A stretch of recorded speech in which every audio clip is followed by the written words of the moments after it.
We're nice and cozy in here. Special treat today. We're going to have Brother Khalid talk about an experience he had. I'll leave it a suspense. His journey to kind of an achievement that he's had. I don't know anyone else in our community that's kind of hit this benchmark, but if you have this kind of experience, please let us know and we'll congratulate you as well. So we'll let him share his thoughts on something that he underwent recently, and it's part of kind of self-purification and motivation. طيب بسم الله الرحمن الرحيم والصلاة والسلام على سيدنا محمد وعلى آله وصحبه أجمعين. I was asked actually just a few seconds ago to speak to you, so I wasn't really prepared, but you know, this is how it is. You're asked and you say حاضر سمعا وطاعة. So I'm very happy to see everybody here, especially because the last couple of weeks I've been missing. I've been traveling, and it's really nice to be back home in London. SubhanAllah, it's a special place here in London, especially the Wellness Center. When you go to other masajid in other cities, you realize how great you have it at home. So it's really nice to be back home. So Sheikh Adnan and Akhuna Muhammad asked me to speak, I think because they think I'm crazy. And part of it is I am crazy. Just so you can believe him when he calls me crazy. So basically what I'm asked to talk about is share an experience that both Asma and I have just undergone. And that is something that we did on the weekend. So maybe if I can set the context. And some of you may have heard me say this before. My wife is the runner in the house. I'm the swimmer, she's the runner. So it's her, and she just qualified to be a running coach. I didn't even know such a thing existed, but she, alhamdulillah, got her certification, and she can teach people how to run. So part of her growth process is to say, we got to run a marathon, or she's got to run a marathon. And to put it in perspective, not this Ramadan, the Ramadan before, so she's on a gradual incline. So she did the 5K, then the 10K, then the 21K, and the marathon is 42K. Not last Ramadan, the Ramadan before. It just so happened that her half marathon happened on the very last day of Ramadan. I think that's how it ended up being. When she scheduled it, subhanAllah, that's how it was. So she said, I'm going to run the half marathon. And I said, you know, being the good husband, I'm going to run with you. Not a good idea to run half a marathon when you're fasting. And actually came to Sheikh Adnan and told him, is this halal, is this haram? He goes, you could do it as long as you don't break your fast. So alhamdulillah, we did that 2 years ago. And then basically she said, I'm going to do the marathon this year. That's when I said, you're crazy, you can do it on your own. I have nothing to do with you. But subhanAllah, deep down inside, I felt bad. I'm not supporting her. I'm going to drive her up to Toronto, wait the 6 hours, drive her back. Might as well just do it. So I said, fine, I'll go ahead and do it with you. So I actually registered for the marathon a few months after her, because I kept on saying, I'm not going to do it, I'm not going to do it, I'm not going to do it. But then I caved in. And right after Ramadan, that's when my training started. So around May timeframe is when I picked up and started to run. And I don't run, I actually swim. I don't enjoy running. But I realized this is something that you don't just show up and do. You have to put a lot of effort into making it happen. Let's fast forward it a little bit so I don't bore you. So there's a training schedule. If you're ever going to do a marathon, you don't just kind of show up and do it. You've got to increment upwards. And I had about 2.5 months to train. In the last 3 weeks, unfortunately, I started to travel out of country. So that means when you're in Pakistan, it's very hard to train and put your running shoes on and run in the street. They'll probably think you're crazy and run you over. So my training had to stop. So I came back 3 days before the marathon. I knew this was going to happen. And jet lag, both of us. We're jet lagged, we're tired, and this marathon is on Sunday. So we had a decision to make. Do we go ahead and show up or don't we show up? And really the constant theme in both of our minds independently is this is not going to happen. It's just not going to happen. We didn't finish our training. We're jet lagged. It's tough. We've been away. The kids have been on their own. We had 50 reasons why we didn't show up. We shouldn't show up. Deep down inside, we were scared. We were scared we would fail. Because I contemplated what's scaring you about a marathon. You put your shoes on and you go for a run. You finish it, great. You don't finish it, what's the big deal? You turn around and go home.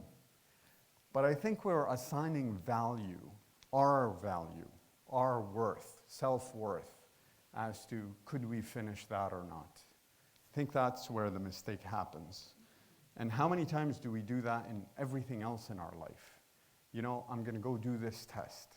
And if I pass, that means I'm worthy. If I fail, that means I'm not worthy. I'm not good enough. And nobody likes me. And nobody loves me. And I'm just on my own. And I don't belong. And that's, I think, the shaitan in our mind telling us, trying to make you small. Trying to make you alone. Trying to make you give up and fail. Because that's how you're ineffective. And that is not me just saying it. It's him saying it in the Quran. Saying, I'm going to go after this person. You and I, everybody in this room. I'll come to them from every angle. Right-hand side, left-hand side, from their front, from their back.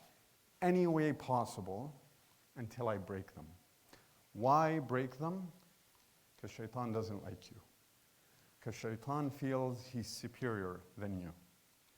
He felt it back then, he feels it now. And that is the reason why he was removed from heaven. So he's going to go down and bring you down with him. That is the promise that he made. So the decision we had to do was, do we push through the fear wala la? I have to admit it was very scary. And I don't want to sit here and when Sheikh Adnan asked me to say, I'm like, what am I going to say? What am I going to talk about? It's not about me anyway. It's not about me saying I'm courageous and look at me and look at my six-pack and my mansion and so on and so forth in that narcissistic way. Not at all. It's to say that we all have something in common, and that is we all have things we fear. We're scared, and it's normal to say, I fear things. Sheikh Adnan has things that he fears. Muhammad has things that he fears. Ukht Sarah has things that deep down inside scare her. The question is, when that fear arises, what do? Do you turn around and run away, or do you turn towards it and run towards it? And that's what separates amazing people from average people. And I hope to be in the category of amazing. Again, not so check me out, I'm amazing, but because that's how Muhammad sallallahu alaihi wasallam taught us we need to be. If you want to change the world and make it a better place, and the world surely needs to be a better place. Unfortunately, we live in a world that has a lot of problems with it. If you want to change that and make it a better place, you have to act courageous. And acting courageous means you push through the fear. It's not absence of fear. That's why putting your socks on in the morning is not a courageous act, because it's not fearful to put your shoes on. But jumping from a plane, let's say that scares you, but you do it anyway, that's courageous. Going to battle at the time of the Prophet ﷺ in Uhud or Badr or whatever of the ghazawat, that's courageous because your life is on the line. And you're scared, you're going to die, you're going to come home, you're not going to come home, you're going to leave your kids behind. Allahu A'lam what's going to happen to them, who's going to support them. That scares you, but you do it anyway. Why do you do it anyway? Because the cause is important. This is very different than running a marathon, of course, but the underlying principle is the same. So what happened this weekend?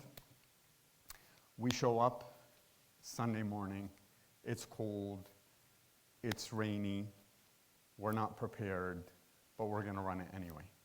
And we started the run, and we started the run strong.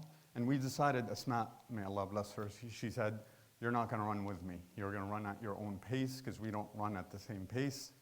So you just do your thing. We'll meet at the finish line or in the hospital, whatever happens. So I ran and she ran.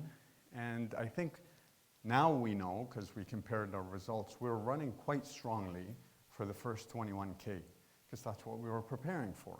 Like we got to 21, 25, and so on, but we never really made it to the 30K beyond, because the training plan got squeezed.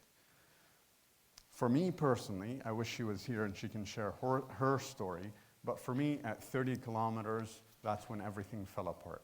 It was very strong, alhamdulillah, very healthy, drinking my water, having my gels, but after 30K, I hit a wall. And that's it. Like my legs, even right now, it's hard to walk because you've been pounding your body for the last 3 hours or 2.5 hours, and it's just screaming at you, stop, stop, stop. With every kick and every stride and every step forward, your body's saying, I'm done. Then came a decision. Do you listen to that body or don't you? And you know how they say if you ever play sports, I'm not a sports kind of person, but they say it's all mental. It's true. Because when you reach that level of pain, your body can do it. We know your body can do it. La samahallah, heaven forbid, if your loved one is in a car crash, they're about to die, and the only way they could be saved is if you run 42K to get help, you're going to make it happen if somebody's life is on the line. So your body can do it. It's stopped by your mind. Your mind's saying, stop, you're going to injure yourself, you're going to hurt yourself. Stop, stop, stop. Do you listen to your mind or do you listen to your body? To make a long story short, 30K, that's when it fell apart. Pushed anyway, walked, ran, and then it just kept on getting worse and worse. But subhanAllah, something weird happened at around 36, 37K. A second wind came in for me, and I realized that I picked up the pace. How that happened, I still don't really know. It doesn't matter. Eventually finished the 42K. Bifadlillah subhanahu wa ta'ala, I can't take credit for it. And then crossed the finish line, got the medal, got the selfie, felt very happy about it. On the ride back home, kept on having that contemplation of what exactly happened and what lesson can I take away. And really many lessons, and I sent a little text to the Slack group with the brothers, which got me to say what I'm about to say now. But really there are many lessons there. The number one lesson that I walked away from is the win was never crossing the finish line. It wasn't. The win for me was getting to the starting line, because there were so many reasons why I shouldn't come to the starting line. And the moment you come to the starting line, everything just settles itself afterwards. It's not going to be easy, but khalas, you've got momentum and you end up finishing it. And even if I didn't finish it, what's the big deal? I'm still the same person I am. Maybe it's a data point that you didn't train enough. Next time you train harder and you'll finish it. But getting to the starting line is really the prize. And the last thing I'll say before I pass it on to the brothers is, if I listened to my mind and not gotten to the starting line, I would have never finished. How many things in my life am I avoiding getting to the starting line because the story I keep telling myself? I'm not good enough, this is not for me, I don't have enough money, I can't memorize, I wasn't raised in a household full of imams and shuyukh. What story am I telling myself? And in turn, what story are you telling yourself? Which starting lines are you not getting to because you're afraid? It's normal to be afraid. Don't let anybody tell you you're bad for being afraid. Being afraid is natural. The Prophet ﷺ would be afraid at times. That doesn't decrease your iman. That doesn't decrease your tawakkul on Allah subhanahu wa ta'ala. It just underscores the fact that you are a human being. What happens afterwards is what separates the great from everybody else. I hope this was helpful, and may Allah bless you for your time being here with us, inshallah. Jazakumullah khair. Jazakallah khairan. So that's 42 kilometers, 55,000 steps on average. So if you do your 10,000 a day, imagine timing that by 5 plus another 5,000. So Jazakallah khairan for sharing. That's very inspiring. Anyone else done a marathon? Well, it's something to aspire to then. We're going to, inshallah, get into groups. If we can get into groups to start, because we're going to get into just discussions. Can we split this up into two? This group here. And this one can be maybe two as well, if you guys want to come together here. And then you guys maybe shift over this way. And we'll hand it over to Sheikh Adnan. Sisters, if you can get into groups, please. Yeah, if we can just make it into small groups, because we'll have a case right up front. So I'll do a quick review. I'll just kind of walk through things, what we talked about over the last 2 weeks. The sixth topic that we're doing, which is Tazkiyah, is take a little bit longer, purposefully, because I think it's something that requires it. We've talked about the fundamental concept of Iqra. We've talked about activism versus indifference. We've talked about stewardship and service. We've talked about jihad. We've talked about tawheed. This is the sixth topic, Tazkiyah, and then we have one more. These are the core concepts that we all need to kind of learn and hopefully, inshallah, use in our path, or on our path as we mentor others, inshallah ta'ala. So I talked about this. Is this okay? Good. And I proved to you that the concept of Tazkiyah is extremely important in the Quran, and it's one of the most important. It's the second reason why Allah subhanahu wa ta'ala sent prophets to begin with. Aqidah, Tazkiyah, fiqh, and suluk. This is what basically the prophets were sent to teach, and this is number two. The other three get a good share of what we talk about, but Tazkiyah doesn't. We don't really necessarily learn it. It's not a specific science that we study at school or in Islamic studies. We're not taught it in the masajid. We're not given the tools. We're not told exactly how to deal with certain things. And the reason I wanted Abu Muhammad Jazakallah khair to share this, because it's a good example, really, of self-discipline. Like, really, what Tazkiyah is learning self-discipline. Your nafs doesn't want. Use the term your mind. It's not your mind. Your nafs doesn't want to do things. It doesn't like doing things. It doesn't to run 42K. It's insane. Of course, I'm not going to run 42K. Why would I do that? There's no reason under the sun to do this. It's not. It doesn't make any sense. But if you have enough self-discipline and you train long enough and you convince your nafs and you explain to it, teach it, and you train it to the point where it actually sees value in doing it, you can get it done, and you can actually cross the finish line. I actually disagree with Abu Muhammad. I think it's not just starting it. I think the fact that he finished it. There's a known picture. I actually wish I could find it. What is this? Did I do this? No. Okay. No. So it's a picture from an Olympics sometime back in the 80s, and it was of an Ethiopian marathon runner, and he had broken his leg, and he was basically the marathon was over, and they had given the medals, and people had gone home, and he's still running the laps, basically, just limping away. And one of the reporters just stayed around to see what this guy's story was, and he asked him at the end, what's the point? You're injured, and no one said, my country didn't send me to start this marathon, they sent me here to finish it. So I think there's a concept within that, being able to actually push yourself to the point to get things done. And this is all, if you have good self-discipline, if you understand your nafs and you understand what tazkiyah means, and you're able to achieve way more.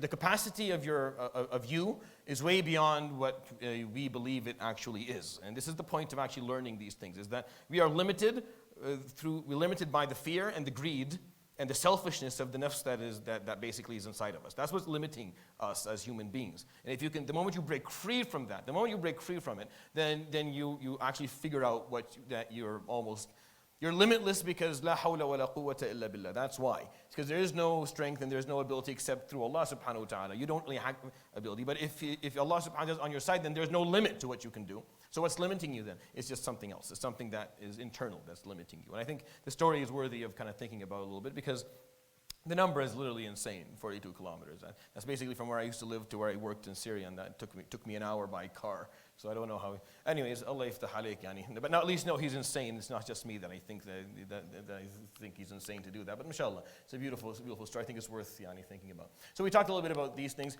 Really, what I want to, and I talked about the nomenclature. This is what I care about.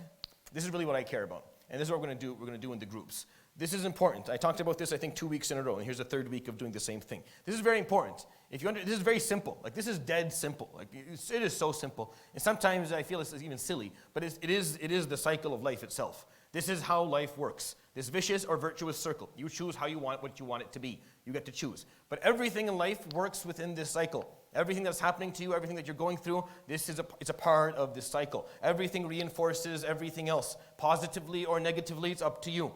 The one thing that you cannot directly control are your feelings. You can't directly control them. You can indirectly control them through this, but you can't directly control them. How you feel about something or someone is just how you feel about them. What you can control is how you think about it and then what you do. And if you think in the right direction and you do the right things, then eventually your feelings will catch up and will change. Because the feelings are controlled, by the heart, by the subconscious. Why doesn't it want to move? Okay, sorry. So I had pointed that these are the nomenclature. Consciousness is fu'ad, al-conscious is nafs al-lawama or damir. The subconscious is the heart. The heart is what controls the feelings. The heart is like this big basin. And everything that you hear and you see and you think and you do basically just pours right into it. And it's this big mixing pot. And whatever you pour into it, at the end, the sum of all of that is what you're going to feel at the end. So if you pour haram, you listen to haram and look to haram and think of haram, what do you think the basin is going to have in it at the end? It's very simple. And then everything else is the same. If you don't like someone, you think about them negatively, you do negative things to them, you're just feeding that heart and the feelings are going to come out in that direction. Change what you put into it, it'll change the output. It's very simple. And it comes through this very simple cycle. And I give examples about it. And if you didn't attend it, that's okay. But I want you to think about it in different ways. Think about having good feelings about something or having bad feelings about something. If you have a good feeling about something, you can reinforce it by generating good thoughts, continuously thinking about that thing in a positive manner, and then doing good things about it. And that will just reinforce it, and that virtuous cycle will keep on going up. And if you dislike something, then if you think about it negatively and you do negative things, and this is advice that if a couple go to a family therapist, this is what he'll tell them. This is advice that if you go to a psychiatrist, this is what they'll tell you. This is why if you go to a psychologist and ask them about why I can't get up in the morning and go to work and feel good about myself, this is what they'll tell you. This is not something that they made up. This has existed for hundreds of years, for millenniums. This is what the scholars of Islam have been teaching this is what Islam actually talks about. That you are accountable for the thing. You can control this 100%. You control this between around 60-40. 40% of your thoughts kind of just pop out, and then 60% you control. Here, you don't really control directly any of it. So control what you can. Control that 60% of the thoughts and the 100% of the actions, and it will influence everything else. And if you don't, then this vicious cycle will just move in the opposite direction. So you can't come and tell me about something that you're doing or you're not doing. I don't like it, or I don't enjoy it, or I can't do it. I don't hear that. It doesn't mean anything to me. I don't care. Whether you like it or you did, who said anything about whether... If you don't like something, that can change. Even when it comes to a profession, when it comes to a profession, they tell you, I don't know, this is like new, this is maybe the last couple of decades, that you only do stuff that you like, right? Isn't that what you're told? That you have to study something that you like. Let me tell you this, you will like what you know how to do. You will like to do what you know how to do. If you know how to do something really well and you're adverse and you've mastered it, you will like doing it. And if you don't know how to do it, regardless of what it is, you will not like going there or doing it. That's why the classes that you don't like showing up to, and later on the workshops are where you don't know the material well, where you're not clear to you, you don't exactly understand how it works, you're scared you're going to make a mistake that makes you look like you know nothing at all, and you don't want to seem that you're completely ignorant. We're all a little bit ignorant. We don't want to be portrayed as knowing nothing. Now, in medicine, this is a big deal. You can ask anyone who's been in medical school or as a resident. The fear is that they figure out that you know nothing at all. So you don't like going to the rotations where you don't know the material, the basic material well. But something that you know well, even if you don't enjoy it, even if it wasn't your passion to begin with, you'll be running to do it because you know it. If you know something, that's what they say. Thoughts, if these thoughts become educated about the thing that you don't like, you will change the way you feel about it because you know it. You understand it well. You know how to deal with it. There's a lot of misconception in this world of how we're supposed to go by things. Run after your passion is good. But believe me, having the thoughts, the ilm, the knowledge, and then knowing how to do something, it's way more valuable for you. It'll be way more valuable for you on multiple levels. So what I want you to do in the next few minutes, again, feelings are influenced by the subconscious, the heart. We cannot directly control feelings. We accept that. We don't judge people for feelings. You shouldn't be judged based on a feeling. But if that feeling is there, it's there and it lingers around and you do nothing about it, you do not address it, you don't ask where it came from, why do I have this feeling? Where did it come from? What generated it? It came from my heart. Why is my heart feeling this? What have I been thinking about? What have I been doing? And then you start changing your practices and changing your thought. If you don't do that, then you're accountable. Then you're accountable for what the feeling leads you to do.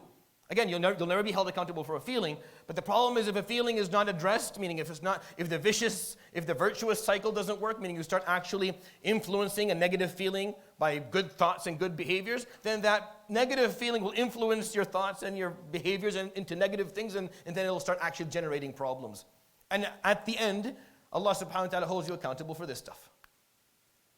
This is what you're going to be held accountable for. So if you have a problem here and a problem here, usually slides. Yawm al-Qiyamah, if you came and you had some bad thoughts and you had some bad feelings, but all these are check marks, you're good, you're fine, no worries.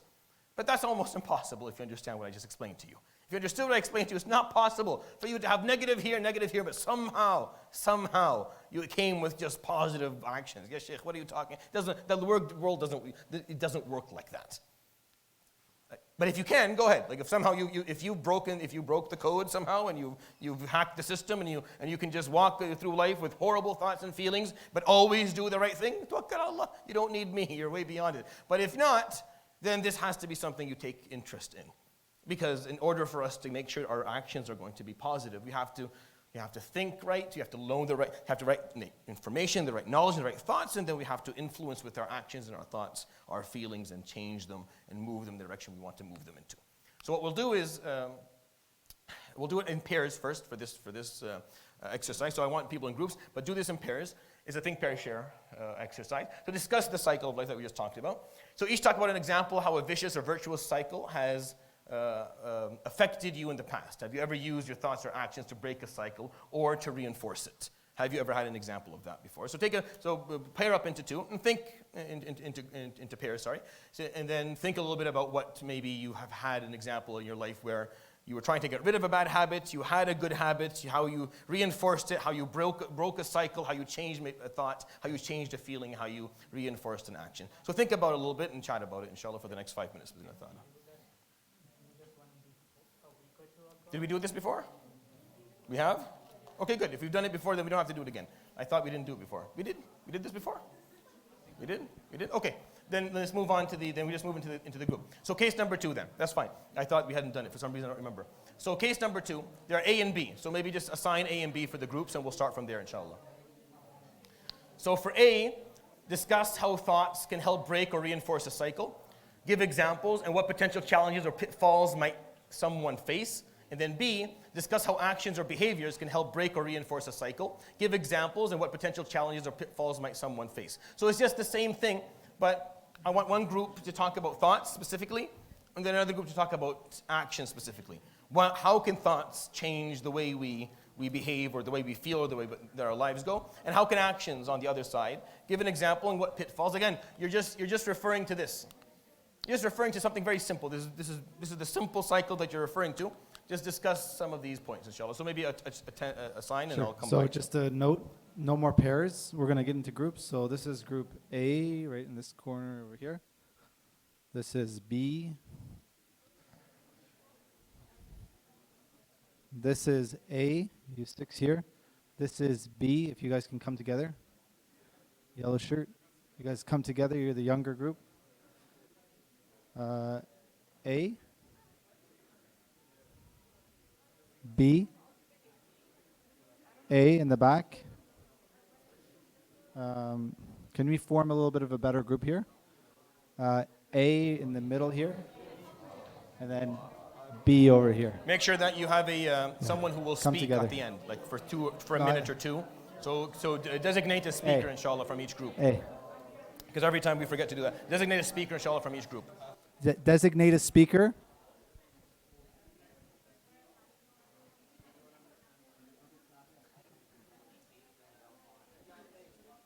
We did the first. Yeah, we did. Oh, I forgot that one. I think at the end, just at the end, we had a bit of time and we just said, think, fair, share, click. No.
A central part of what we represent, and I take it very seriously. I think it's a big deal. We have 30 more seconds and designate your speaker, please.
All right, Jazakumullah khair. Let's start with one of the groups over here. Barakallah feekum. So make sure you designate a speaker so that we don't have people passing over the microphone for 15 minutes. We're going to start with the brothers over here, Okay. and then we'll shift, so back and forth. Brothers, sisters, brothers, sisters. Okay. Go ahead. Okay, so when it comes, So what was your A or B? we were A. So you're going to be talking about the thoughts. Okay, good. Go ahead. So when it comes down to thoughts and like how we could reinforce or break a cycle, we agreed on if you have like a negative thought towards someone, and then you continue to have those negative thoughts, you're gonna like just have way more negative thoughts. Whereas if you have like you just randomly have negative feelings towards someone or something, and then you go and like you look at it differently, or you give that person or that thing the benefit of the doubt, then you might start to have better thoughts towards that person, or it might change your feelings towards that thing or that person. As when it comes down to a challenge you may have, Sheikh, and I kind of leaked our Tazkiyah group Yeah, to of them, course. and I Leak told them the away. idea about the dua, Yeah, where very good. we were talking about that, where like, and a challenge or you might have is putting your ego aside in the first place, and like actually give this brother or the sister or the thing the benefit of the doubt. And in the Sheikh Hanan's Tazkiyah halaqa, he told us, or he gave us this challenge, and he said to make a dua for someone that you dislike. And a week after he gave us that, half the brothers couldn't even do it, and it was kind of funny to see. But then after that, like the next week, a lot of people were able to do it. So a challenge you may face is putting your nafs aside and putting your self-morals and your ego aside, and to give this thing or this person the benefit of the doubt. Jazakallah khair. Very good. Thank you. Thank you. Yeah, Jazakallah khair. Okay, Stole my so- thunder for the whole thing. Good. So I had B. So in terms of actions, we were thinking mostly of Fajr. So we all know the benefits. And in terms of changing an action, we need to have like the motivation to change and Yeah. the need to change and everything. So first of all, motivation. And then in terms of Fajr, we have to sleep early to wake up early. So Yeah. it's the whole idea of like planning and like Yeah. overall like making it happen. And Brother Khalid in another, I forget when it was, Yeah. but basically he was going with like the habit changing and Yeah. everything. So starting small. So for me, for example, before I would like wake up at 6, and then overall I push it back, but not like starting at 4:30 when I immediately wake up for Fajr.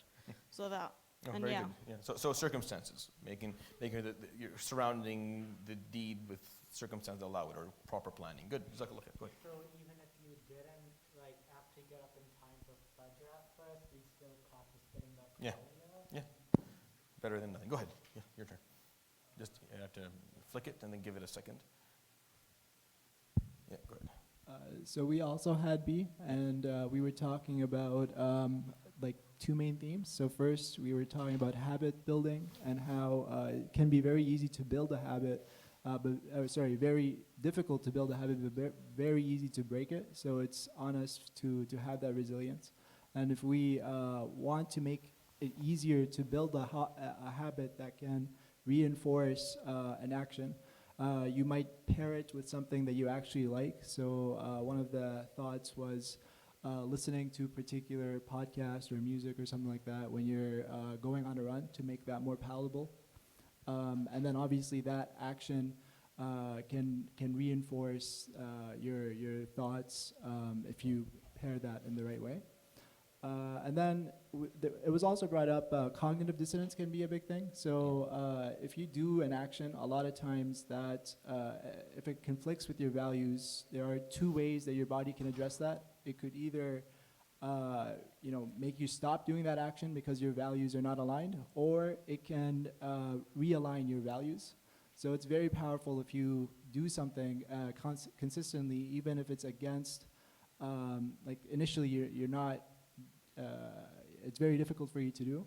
Eventually, it might become easier because your values will realign, or it might become very difficult because your values are misaligned. And so, inshallah, it's up to your will to make sure that your action helps you reinforce good values rather than vice versa. Jazakallah khair. So good. So incentivizing was a nice one. So offering an incentive for actions is a good one. We had A. Yeah. So we were talking about how personally I found that behavior is a lot easier to control, obviously because we have 100% control over it, but thoughts are that much more important. because they can reinforce or break a cycle. So we were talking about how like sometimes it can be right, your thoughts can be regulated by external factors. So if you feel something towards someone and someone comes and kind of like agrees with the way you're feeling, you're going to keep thinking more about them and the actions are going to get affected and everything. And if you have a lot of bad thoughts, sometimes you just kind of shut down and you put your thoughts to bed, and that can be a way of facing them, but at the same time you stop acting, you stop doing anything because you don't want to like face them. But one way, and then we talked about like different strategies with your thoughts. So one of them is to like talk back to them. So if you have negative thoughts about something or even about yourself, because that's like the worst one, you can talk back to yourself and be like, no, and then give positive thoughts instead. And we also talked about systematic desensitization, which is like, you basically, this one's like, if you have a thought, you step back, or if you have a feeling, you step back and you think about it logically. Yeah. If I do this, what would happen? If I do that, what would happen? Yeah. And there's also avoidance, which doesn't always work, but it can. And basically, if your thoughts are, like, it's kind of confusing because sometimes you can't tell your nafs from your thoughts.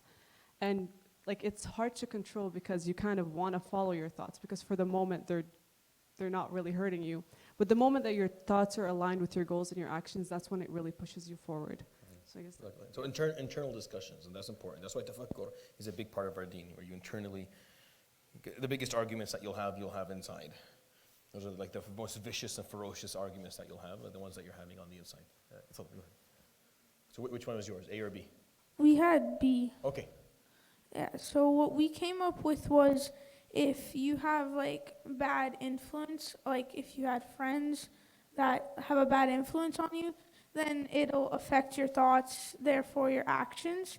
So that like you wouldn't, so it would be bad deeds on you, not them, because you wanted to be friends with them, or yeah. Very good. You guys got a big one. So it's companionship. Go ahead, yeah. Sorry, just one Yep, other yep. thing on this one I just wanted to quickly add. Yeah, of course. So we talked about positive reinforcement. Yeah. Sometimes I feel like negative reinforcement can also be very powerful. So with regards to action behaviors, when you're really deep into a habit that you're having a lot of trouble fixing, I find that even providing yourself with a bit of negative reinforcement can often be quite powerful. So whether that's punishing yourself, taking cold showers or something like that.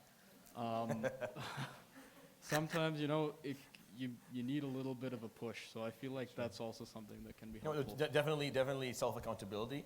And punishment is a strong word, but yeah, there's some discipline. I think the word discipline is better than punishment. Punishment I leave for Allah subhanahu wa ta'ala, but for us, I like discipline, but you're right. Definitely discipline is a big one. Oh, excellent. Jazakumullah khair. Is the sisters over there? Yes, something there. Just turn, and then wait for it for a second. Hello.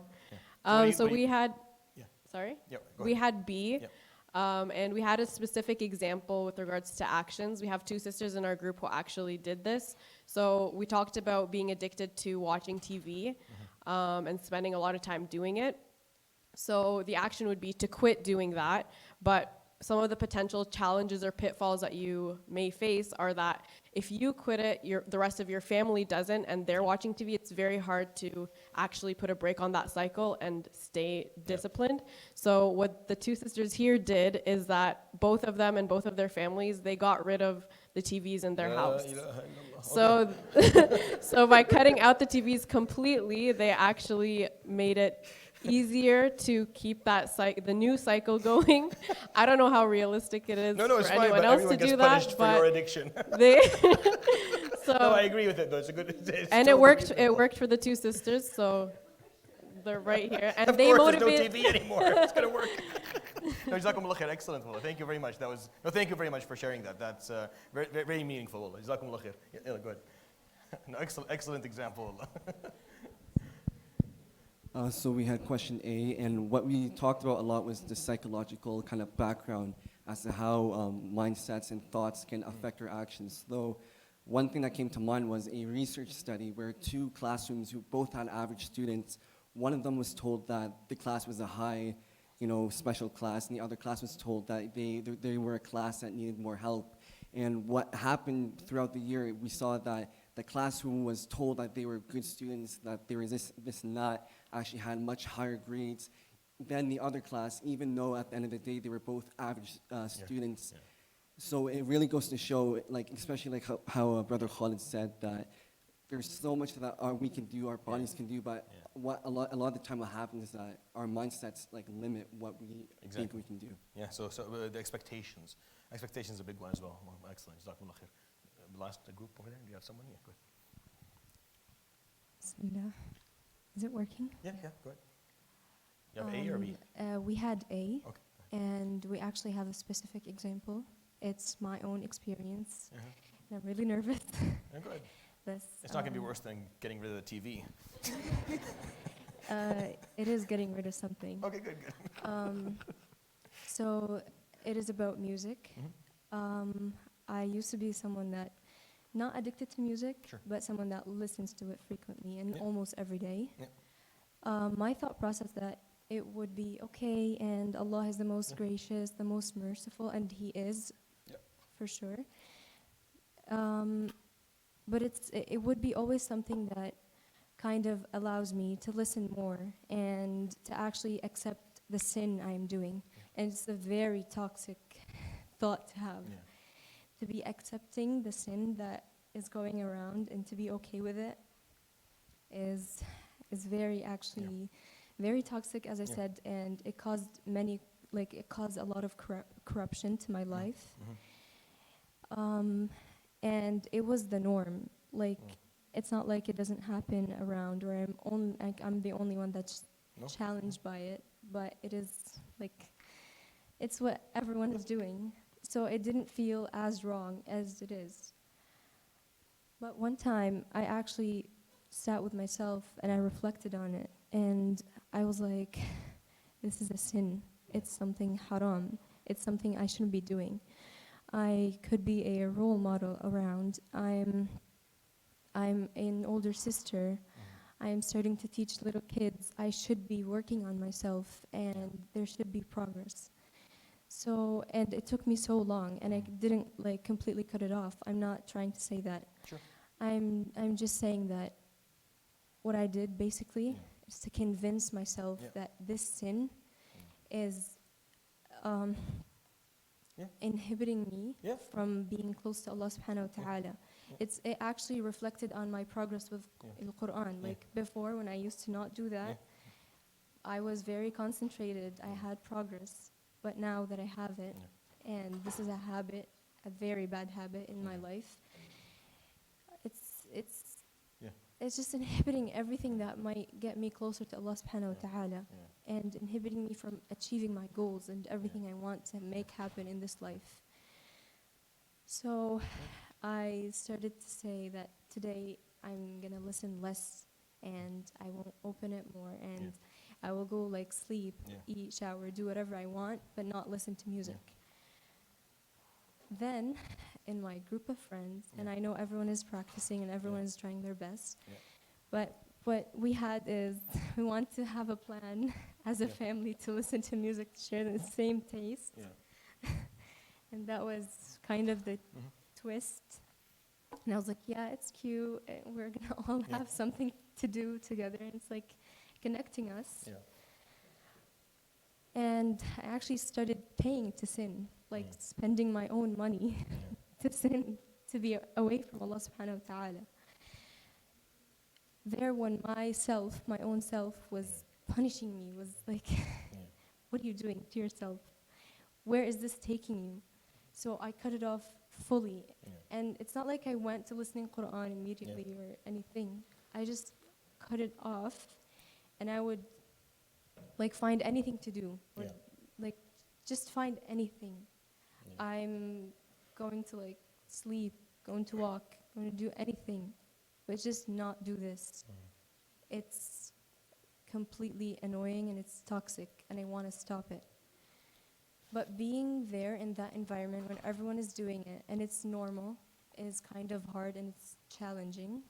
So what I convinced myself is that in the day of judgment, I won't be kind of asked about this with everyone else. It's not like Sorry. Yeah, it's okay. I got nervous again. I'm sorry. But this is the case. This is the reality, and I should stop it. And I did. Alhamdulillah. Alhamdulillah. But it's not like I don't accept it around me. Yeah. But I hate it so much. And Yeah. if there's something I am against, totally Yeah. against, and I would do anything to stop Yeah. to everyone else, it is this. Yeah. Maybe like not everyone understands the corruption, the actual like harm it causes the person, how far it can get you from Allah subhanahu wa ta'ala. And it's like the worst thing ever to have. Just my advice here to myself first and to everyone else Yeah. to actually have to work on having the right thought, Yeah. whether you feel good about it or not. Jazakallah khair. You did the internal discussions, and that's powerful. Jazakallah khair. So I think everyone shared something that was important here. I'm going to point out the ones that I think is important, the issues of companionship that came up. This is really a big deal. So here's about the first one, about thoughts. Thoughts are influenced. Someone said about when you're thinking with people who feel the same way and say the same things. Why do you think large groups of people have convictions and beliefs that are bizarre? Why do you think that happens? It's because if you have an idea and then someone else reinforces it and someone else reinforces it and it's not being challenged, then it just becomes the norm and everyone just accepts it and goes by it. When really what should happen is that there should be some self-criticism, or there should be some argument. So when you look at groups of people that have sometimes beliefs that or convictions about other groups of people or about certain things that don't make any sense, it's because of this. It's because changing thoughts is not easy. It doesn't happen on its own. If there's reinforcement, companionship can completely ruin it. The people who come and give you the wrong, if you have a bad idea and someone comes and reinforces that bad idea is going to grow like a weed. And that bad idea will go from, it'll be multiplied by 100 by just having one person tell you that maybe it's not a bad idea. So, and the same thing goes for behaviors. Behavior is the same thing. If you have a bad habit you want to get rid of, or something good that you want to do, surround yourself with the right group of people. If you're not praying Fajr every morning, just make sure your friends do, and you will. And if you're not memorizing the Quran, and just surround yourself with people who are, and you will. And if you have a bad habit, well, look at the people who are around you. Most likely the people around you are doing that bad habit. You need to also remove that out of your life in order for you to actually get rid of it. Companionship is a big deal. That's why the Prophet ﷺ talks about it a lot. That's why a lot of those of you who and you're a bit younger still know that your parents are always asking who your friends are. This is what the Prophet ﷺ said. الْمَرْءُ عَلَى دِينِ خَلِيلِهِ. The human being is going to follow the faith and the religion and the way of their best friend. And that's how life. فَلْيَنْظُرْ أَحَدُكُمْ مَنْ يُخَالِلْ. Each and every one of you look and be very, very careful about who it is that they choose to be their best friends in life. So a big part of reinforcement for both thoughts and behaviors is just friendships and companionship. I'll make a comment just on the last piece that the brother said here about expectations. There was an experiment that they did, and I can't remember where it was published, but they had two groups of people, and and of course they were separated, and they told the first group of people, we're going to show you the worst piece of art that has ever been made. And they told the other group of people, we're going to show you the most beautiful piece of art that was ever made. They showed both groups of people the exact same picture, right? And they asked them to write down what they felt. So the group that was told this is going to be the worst piece of art ever, the majority said, it wasn't that bad. It was all right. The majority. It was okay. I actually didn't think it was that bad. And the group that was told this is the best piece of art ever wrote, it's not a big deal. Not a big deal. So they took, and that was the majority of both, like in terms of, so they showed those two results, and then they showed the people who were sitting what each group saw, and it was exactly the same picture, right? So why is it that there was a different response? It's just expectations. Expectations is a big deal. You set high expectations. If you're a teacher, you know that that's a big deal. That's how you run a classroom. You cannot run a classroom if you don't set expectations for people, because they don't know what to do. On your own, your nafs will just do whatever it wants unless somehow there's an expectation that is set for it to actually reach. If you want to get somewhere in life, you have to set an expectation for yourself. And then you have to make sure you meet that expectation. If you don't, then there has to be consequences. There has to be consequences on multiple levels. Like you have to actually hold yourself accountable. Self-discipline is a good way of doing it. You take away something that you love. You take away from yourself something that you like. And then you feel that pinch, and then you go ahead and you try next time, and you do. But next time you're like, you'll do it much better. So when it comes to behaviors and thoughts, one piece of it, Expectations are important. They're very important. Make sure that that internal argument is there. You have to have that discussion. You have to sit back and you have to rationalize things. You have to speak to, you have to have that inner discussion is important. Why do you think tafakkur is a big deal in our deen? You have to take a step back. You have to think, why is it that I feel? Why am I thinking like this? Why? Why am I not happy? Why am I not appreciative of the people in my life? Why don't I enjoy doing this? Why am I putting more effort into my faith? Why am I not putting more effort into my academics? Why? You have to ask those questions and you have to have that internal argument, and that's what's going to allow you to take a next step. And then when it comes to companionship, it's just so important to choose good friends. You want to do better things? Have better friends. You want to think better thoughts? Have better friends. It's really simple. Be very stingy when it comes to friends. Be very picky. Borderline arrogance. I'm okay with that. Borderline arrogance when it comes to friends. The most valuable thing I have is my time. I don't spend it with anybody. This is why I don't care about money. Take whatever money I have.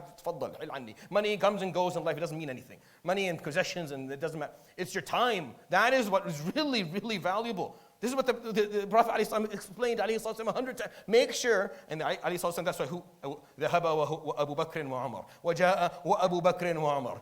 He chose who he spent his time with, alayhi salatu wasalam, very, very closely in terms of the time that he was going to grow in and enjoy and learn about life. And you have to do the same thing. Choose your friends, just cherry pick them, right? Go seek them out. The ones who are worthy of your time, seek out that friend. Find a way to, because if you just spend your time with anyone, I'm not saying that you don't be, you're not collegial and you're not kind and you're not open. No, you're going to have a lot of acquaintances and you're going to respect them all, they'll respect you. But I'm talking about those you're going to spend your intimate time with. Those who you're going to share ideas and share thoughts and motivate. They should be people of that caliber, or else you will later on regret it in life if you don't. Is this a bit in part of one of the surahs in Juz'a Amma as well? Yes. Is it Abasa or Naba? Which one? I forget which one it's in. I know it's in one of those two.